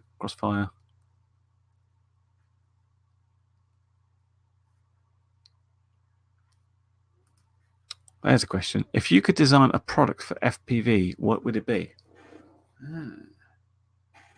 I don't know, is the quick answer to that. I would like, because I'm at the moment I've been testing. This is another one of these split cameras. This is the Foxeer Mix, so it is a board with an HD camera, and your FPV camera is through the same lens, which I think is a good idea, and the RunCam Split is a similar one, but they are all absolutely crap FPV pictures. I want a decent FPV image that could record, because I don't necessarily like putting a GoPro onto things. They're expensive and heavy. So I would like a decent camera that could record HD footage without being enormous hassles to fit and would give you a decent picture. That would be quite nice. But I suppose we could say we could just get the DJI HD system as well. So something like that. I don't know. I haven't been particularly inspired about thinking, oh, I must invent a new product. I often think about creating silly things to fly instead. Like, what about, could we FPV, like the rest of the DO grew, Jack and Andy created a quad out of potato, which I think is much more fun than dreaming up a real product idea.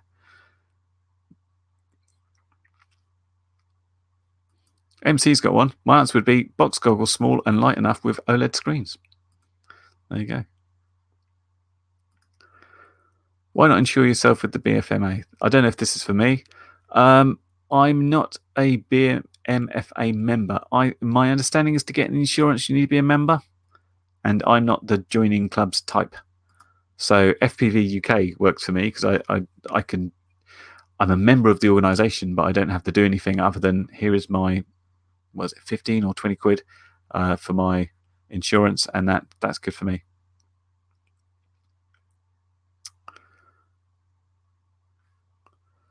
So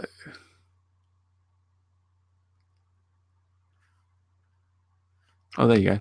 And we were just talking about that. 1999 for 12 months with £5 million public liability insurance. Check out FPV UK.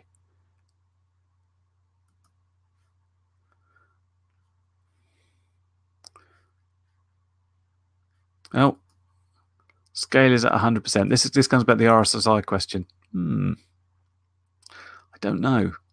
That sounds weird, I have to say.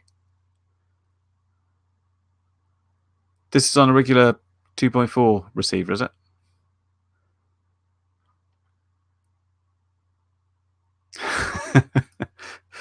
What I was saying about people talking to themselves, we need to talk to ourselves because it's the only option in LDO, Wayne. Bad habits die hard. We may chat amongst ourselves a bit, but we do try and look at all the comments going on. I'm trying to go through all the comments, and unfortunately, it makes me stop talking and very quickly.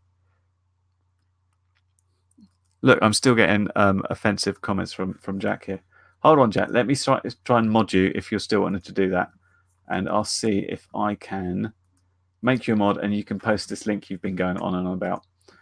Not that I've been ignoring all the other comments. Where are we? Right. Click on him. Add a moderator. There you go, Jack. You're now mod. You can post your link. Capacitor.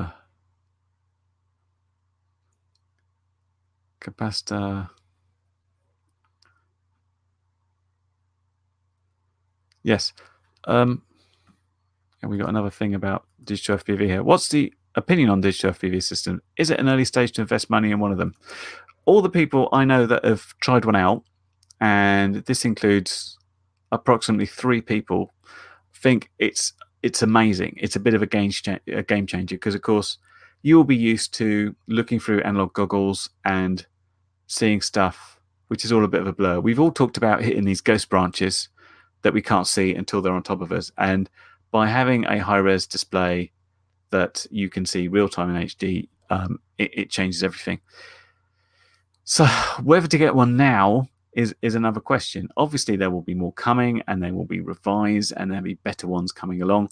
But doing that is kind of like waiting for the next PC to come along. It's like if you're interested in the hottest PC at the moment and the best graphics card, then by the time you purchased it and put it together, the new one would be out.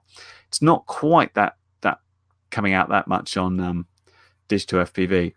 I would maybe wait until the Bifrost came out just to see what that would do. I don't think it's going to be as impressive as the DJI stuff, but I think the impression I get is if you've already got FPV stuff, then it's going to be something you can integrate into your kit, as opposed to the DJI stuff is like you have to go out and buy all new stuff, which is expensive, somewhat prohibitively expensive in some days. Any news on SkyZone 030 with rapid fire? No, I haven't got any SkyZone 030s. Do they not work with rapid fire? He is not keen on Shatfark. I like that. Oh, look. It's the beginning of the end for analog. Maybe. I love this conversation between all of you. I only got rapid fire a few weeks ago and intend to get a year's use from it. I do love rapid fire. One of the best things about rapid fire, aside from the fact, of course, the signal is very good, it's got the best model finder I've used. I'm big on like having battery back beepers in quads, so when they go down, it will start beeping. I will find it. But on these little tiny things like Sailfly I was flying the other day, when that's gone down and the beeper on those, because it's the D-shot beeper, the little tiny motors make a little tiny beep beep beep. The model finder is so good on the rapid fire. You can just turn it on your goggles, lift them up, and you can sort of walk along and just do this with your head, and you get it, and it's literally you're scanning the zone, and it takes you straight to it. It's really, really good. That is, some people don't think about how good that is, but when you're walking around wanting to find a quad, you don't want to spend hours walking along finding a quad. You want to find it pretty quickly.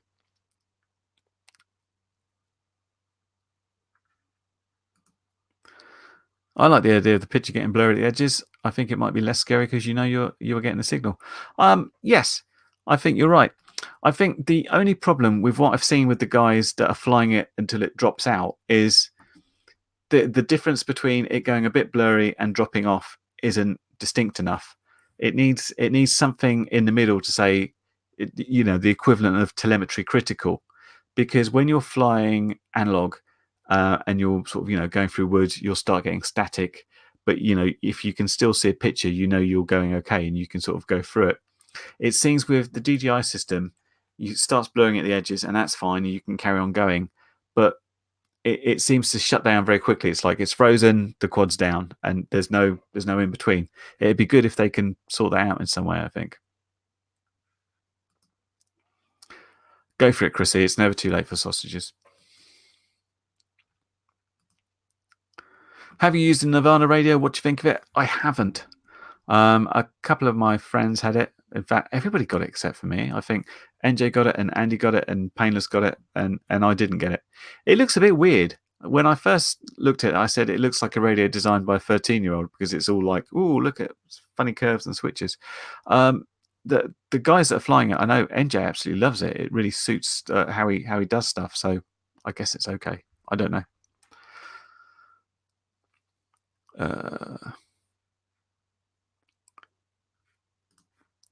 You got a 6S drone?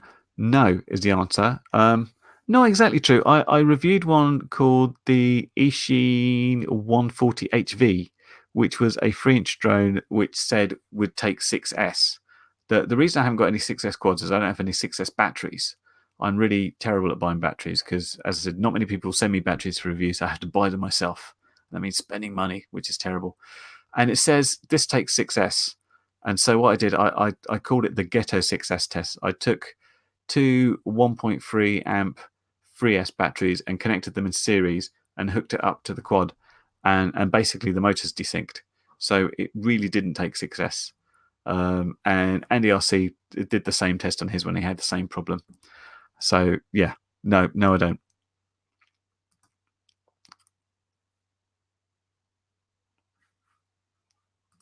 This is an interesting question. What is the latency of Crossfire, FreeSky, and FlySky? I kept reading FlySky's iBus is faster than SBus. I went from FlySky to Crossfire.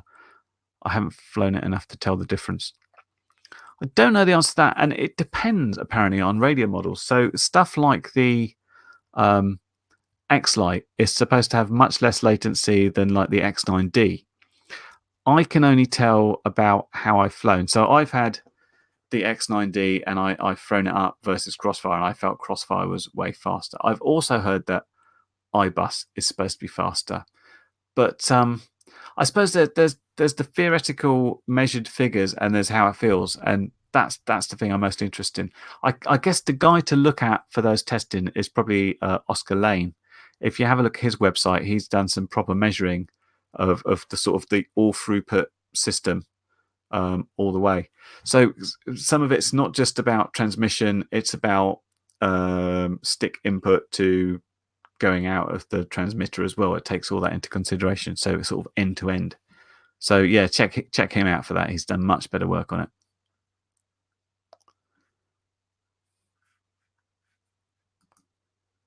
Steve saying Crossfire's a slight edge over R9 with latency. For me, I couldn't feel any particular improvements over normal S-Bus receivers with R9, because R9 is, well, my R9 is talking S-Bus. You can use F-port, but F-port wasn't this massive leap on as far as I was concerned, and CRSF was like its own protocol from radio to receiver, so that seemed way faster to me.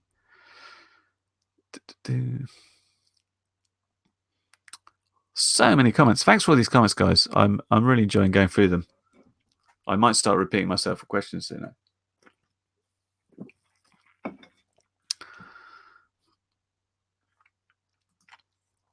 And this one sort of come up for. Do you still spend a good amount of time flying fixed wing, or is the majority on quads, which you prefer? The majority is on quads.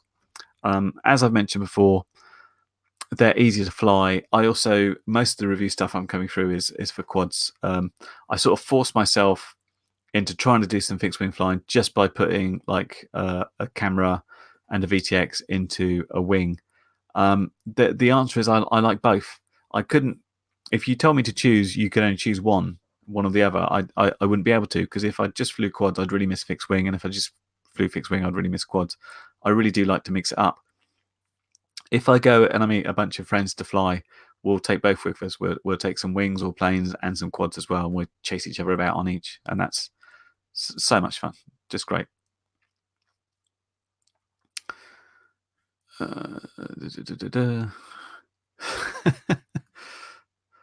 Yeah, he forced me into it.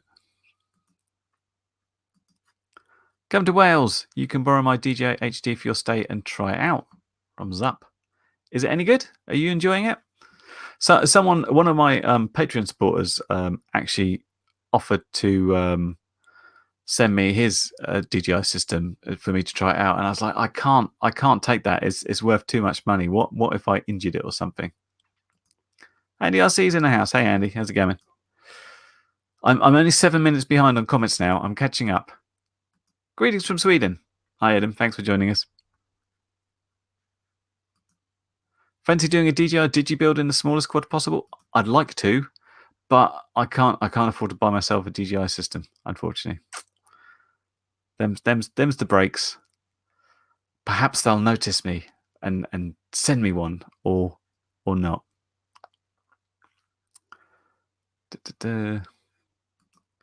He's famous for his beepers. That's what she said. Yes, indeed. Never. In all seriousness, the reason I go on and on about beepers so much is because I really hate to see people lose their quads.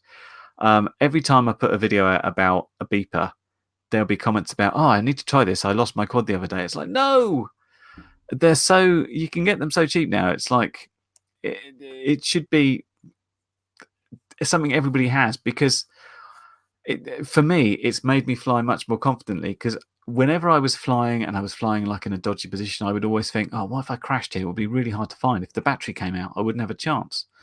And it was really holding my flying back. But as soon as I got a battery back beeper on a quad, and for like these, if I'm flying a quad sort of a review model like the Nazgul, which hasn't got a beeper in it all, I just put one on a rubber band on the battery when I fly it. And I know I'm always going to find it, even if it's in a massive crash and the beeper comes out, the beeper doesn't fly more than 10 meters away, and it beeps on its own, and I'm going to find it again. So, in all seriousness, please get beepers. Please don't lose your quads. I hate to see that.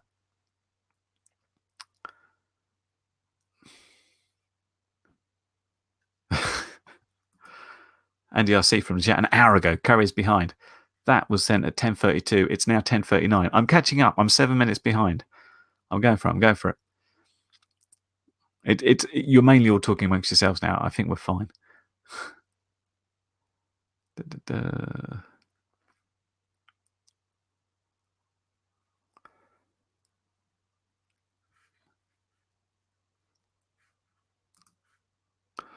Do you think there's any I will learn to talk. Do you think there are any specific tips for flying whoop size over 5-inch quads? That is an interesting question. It depends if you're flying them inside or outside. One of the problems with whoop quads, if you're talking about the traditional ducted things, is watch out where you're flying them, because those things work as sails. So as soon as you start doing maneuvers where you're going up above trees and sort of you're power looping over and stuff, that will catch you and you get an amount of wobble, and sort of diving down. If your power to weight ratio isn't perfect, you'll get that big yaw, squirreliness as you're coming down. As far as specific tips for flying goes, not really. If it's set up nicely, they will fly similarly to a 5-inch. I guess the main thing I say about them is because they're small, they're obviously not as fast. And if you take them to a big field where you would fly a 5-inch, they will feel incredibly pedestrian. You fly a tiny whoop around your house, you're like, wow, this is amazingly fast. But as soon as you translate that out into big open field, it's like it's walking pace. So what you need to do in order to feel that sense of speed and a sort of sense of excitement is find something that you can use on proximity. So it might be the fact you're flying very close to ground. There's a tree you can go around and explore upwards. I find, like, if you've got patches of bushes, you can use them to weave in and out of.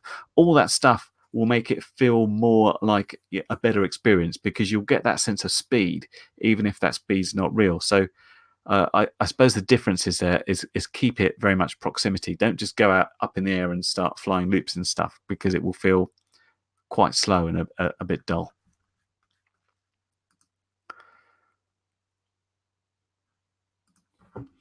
Oh no, I've got another question about goggles I don't have. As a glasses wearer, do you rate the SkyZone 020 or 030 in terms of its front camera, reducing the need to find your glasses again? I've always wanted to try them. SkyZone don't want to talk to me, which is a shame, because those 03 goggles look really nice. I was really interested to see if it would work. I know what you're talking about, because what I have to do if I'm like throwing a model up like a wing, is mostly I'd actually do it in the goggles, so I'd look through and just throw it that way. But it would be really nice if I could keep the goggles on and use the front camera to see what I'm doing out in front of me, because I wouldn't have to sort of lift the goggles, put glasses on, stuff like that. I'd really like to try them out, because I want to know if that is a workable solution. Because I remember in the original, it seemed like it's a very low resolution, very wide angle camera, and wasn't particularly useful, because it needs to be a decent quality for you to use it as vision. But yeah, I don't know, but I'd like to try.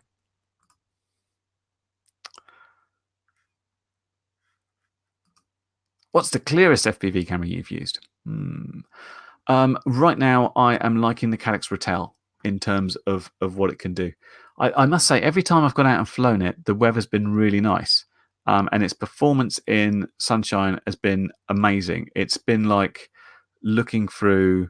But when I go out and sort of compare, I use my GoPro as my sort of standard. So I do a bit of filming to myself, and I look at the colours that the sky and the clouds and the sort of grass and trees surrounding are, and then I compare it with what the FPV camera's seeing. And if that comes up the same, then I'm like, this is a good camera. And the Ratel, I thought, was an amazing camera. I must just say, I haven't managed to try it in sort of really cloudy or overcast conditions yet, because every time I take it out, the sun shines. Maybe I should just take it out all the time and we'd have better weather. But yeah, Calyx Ratel. What are your favourite antennas? I don't know. I just tested these ones from, who are they called again? Rush FPV. And I tested one against a Foxeer Lollipop I had, and that's a really good antenna, and that outperformed it, the Rush FPV ones. So I was really quite impressed with those ones. Right now, it seems hard to get antennas wrong. People have managed it. I've got one sat on my desk somewhere, which was the awful one. This was this one from URUAV. It's this little. it's got this thing in it, which was a copy of an antenna I can't remember, and that was just absolutely crap. That was worse than literally a linear piece of wire. So you can cock it up, but most of them are really good. But yeah, at the moment, that Rash FPV one's been very good. Is R9 working as it should now? Haven't looked into it for some time. Better than Easy UHF. I never had the Easy UHF. I tried a couple of UHFs. I've got a Dragonlink V1, and I had the R-Link. And I took the R-Link to 5K, and I still had a failsafe on the way back. So that didn't outperform the R9. No, the L9R. No. What's that long range? LR9, the Fisco LR9, the 2.4 long range, that outperformed that. That's gone to like over 6K easy. R9 seems to be working better. The only thing I'd say about the R9 is that its RSSI value seems incredibly low. So when you think, oh my God, the RSSI is in the 30s, that must be bad, it seems fine, and you seem to be able to fly it down to single digits without losing control. The flex is not bad. As I was saying earlier, I've got the new R9 Lite Pro, which is the one that can use Access. I don't know what that's like yet. I have yet to try it, but I should be trying it out soon. But I don't know. Is Easy UHF still being produced? It seems like Emotion RC have lost interest in the 433 stuff.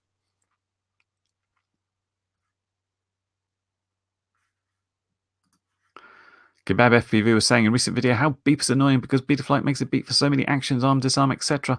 You can turn them all off though. There is an individual beeper thing, and you can turn the lot off if you don't like it. That's the thing.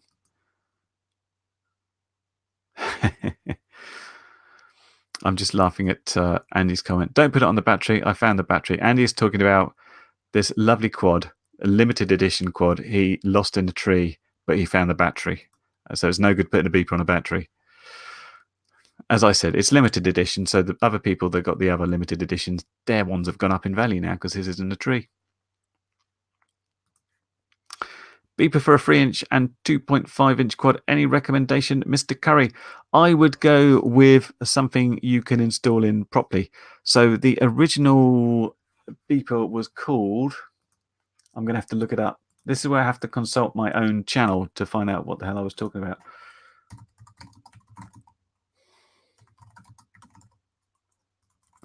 It was called the... Come on, what is it? Show all... I'm looking at my own playlist to find out what I was talking about. Something like the Hellgate. The Hellgate was one of the original battery-backed beepers, and they are the same size as a regular beeper, so certainly fit in easily in a 3-inch, and depending on the 2.5-inch. Okay, and these are wired in as a proper beeper. And what happens if the battery comes out? They will start beeping. But for a tiny little quad like that, I think it's useful to have them in there. You can still go with something that'll rubber band onto the battery or the actual quad itself, but they're a little bit bigger, a little bit heavier. That essentially weighs about 2 grams. It's so light. That's worth its weight in gold.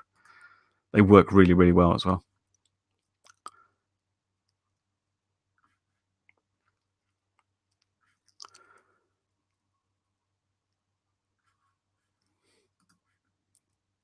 But those BL Heli motor beepers aren't beepers, they're squeakers. You can't hear them in 2 inches of grass. Yeah, it depends on the size of motors you've got. If you're flying this size quad, they are so tinny, you literally can't hear them unless you're on top of them. I think I've practically stood on this while it's been beeping and not noticed it was beeping. And that's, yeah, any length of grass, you just won't hear it.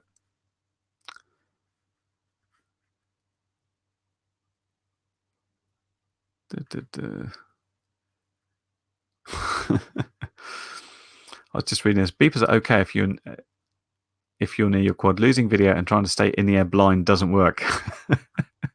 I found a quad 5 days later, almost half a mile from where I thought. Trying to stay in the air blind is one of the worst things I can imagine doing.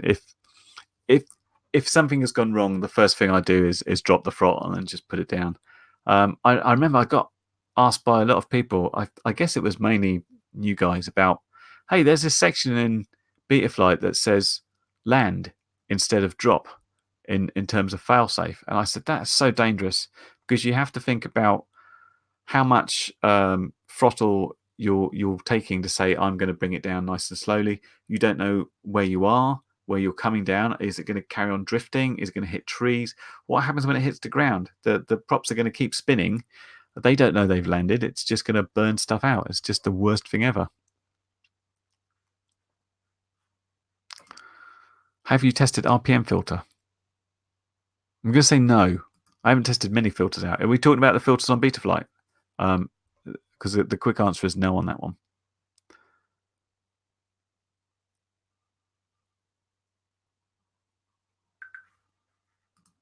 Here's an interesting one. Hi, Carrie Kitten. I was tightening my props down yesterday on my 5-inch and found one of the motor prop shaft is turning while I'm keeping the bell house still. Do I need to glue the shaft and bell? Is the prop shaft definitely turning? Because that is generally a fixed thing. You can have it where you think you screwed it all the way down and then the prop can move and it may look like the actual shaft is moving as well, but it can just be the prop. I don't know. It depends on your motor about how you resolve that. But double check that because it might be the case that you can tighten that just like a little half turn more and that will stop it doing that. But no, I've never heard of being able to turn the shaft individual of the bell because normally the shaft is part of the bell. I think. Yeah, my ones. Oh, but there we go. We've got an answer. I've used epoxy to glue loose motor shafts. I've never seen that. That's never happened to me. This is interesting. I've learned something today. Lost 5 drones and now won't build a drone without a buzzer. Why didn't you do it after the first one or at least the second? Don't get to 5. Man. Have you tried the Temperature X's? I originally got the T12. Couldn't believe it when I realized I didn't have to pick one protocol or another. Now I have them all on one unit. No, I haven't. When I found out about the Jumper T12, I talked to Jumper and said, do you have any review models going? And they said, no, we've got enough reviewers. Don't worry about it. So, no, I haven't. I'm interested to see what they look like.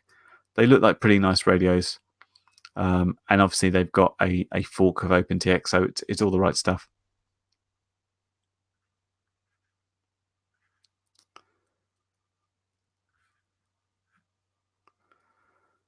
Right, how am I doing in time? 10:45. Oh man, I'm still 7 minutes behind. I'm gonna zip through a bit more now. There we go. See how we're going. Yes, get a battery back beeper, please. You're welcome. I don't know what you're thanking me for, but that's good.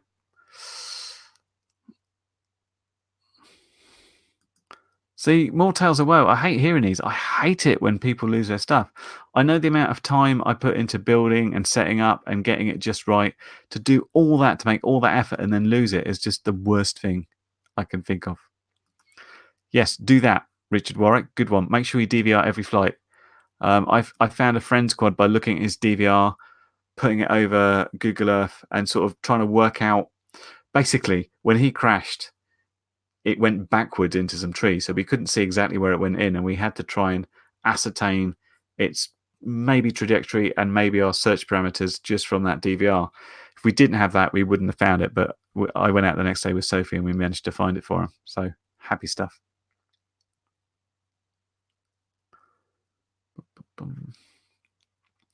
Okay.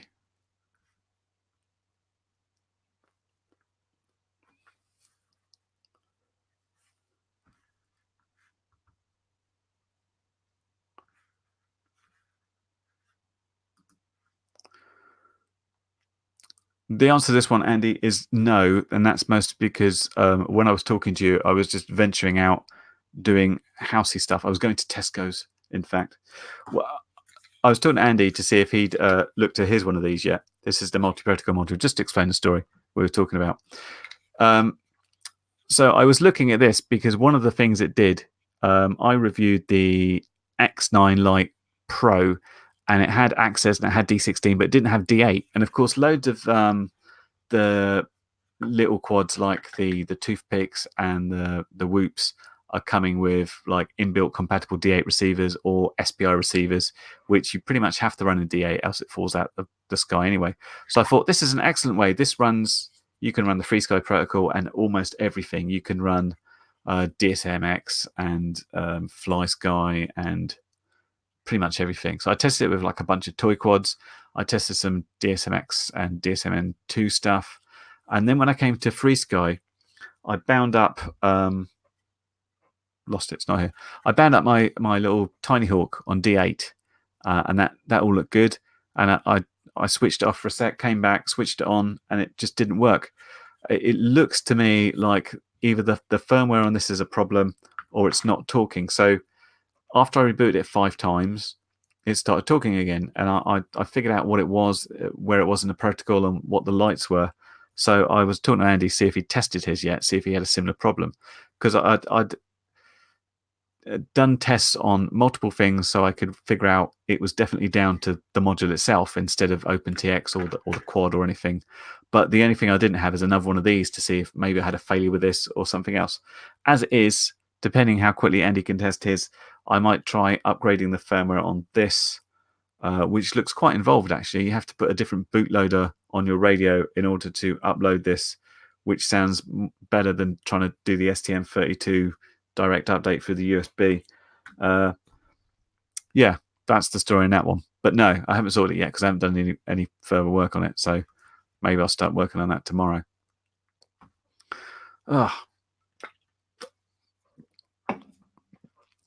Right. I think I've caught up on all the questions. How was that? We got through. Hang on.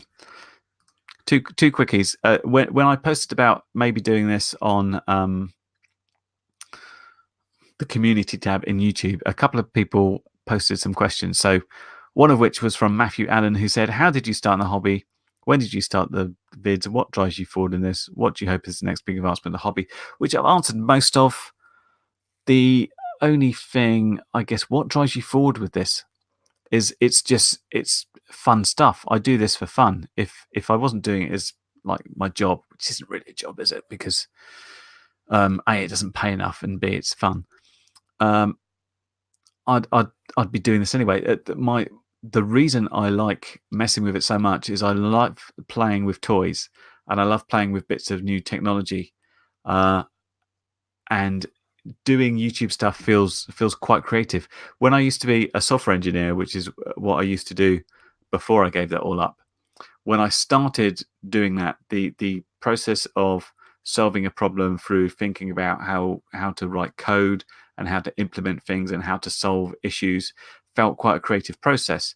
And what my company did is drag that down so it no longer felt like a creative process. So doing YouTube is this creative process which really ticks all the boxes, because I get to play with interesting technology. I get to play with quads, which I love doing, and it ticks this little box or itch I have to scratch about doing something creative. So all that stuff's done. What would you hope is the next big advancement in the hobby? I suppose it's affordable, latency-free HD FPV where we can all fly together, like 16 of us. Wouldn't that be amazing? And there was one other question from Shiny Video Stuff Free, who asked most of the same things, but he also asked about things that have defined the landscape for hobbyists, or what were landmarks, products, and innovations, which is, I think, is an interesting question. And again, I'd point you to that article I wrote. And I think it's all about the development in the open source flight controllers. This was literally developed from, it was developed in parallel, actually. Captain Kook, who developed the KK board, did that pretty much on his own, using sort of off-the-shelf Arduino-style components to put something together. But at the same time, what was he called?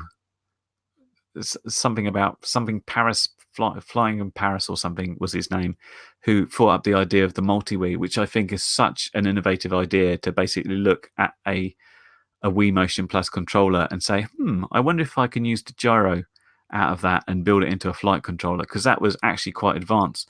And at the end of the day, multi-wii was the thing that developed into base flight. Basically, that the rewrite of multi-wii became base flight became clean flight, and clean flight forked off into beta flight, and beta flight, of course, has been heavily developed. And so it's that the community of people writing that to get quads so good, because you can pretty much take a 5-inch quad, put a beta flight control on it, and it will just be amazing now. I think it's pretty amazing.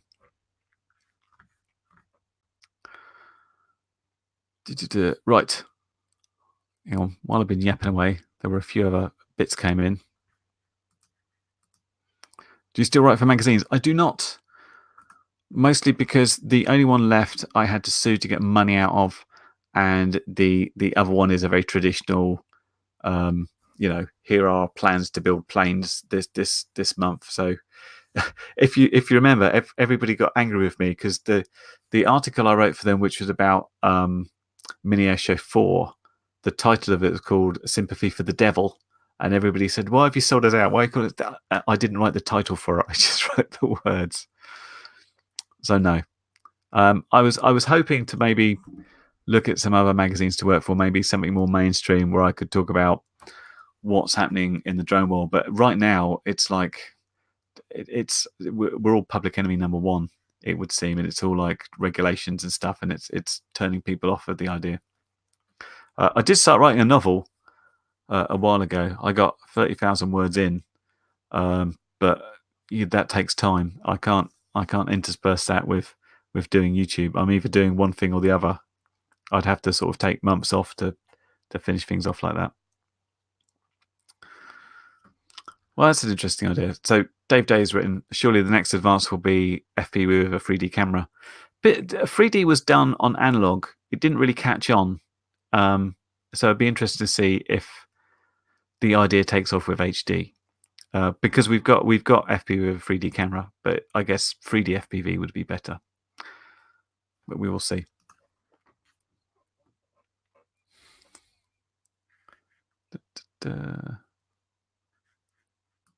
Is it an erotic novel? No, it is for children. It is the 9 to 12-year-old people.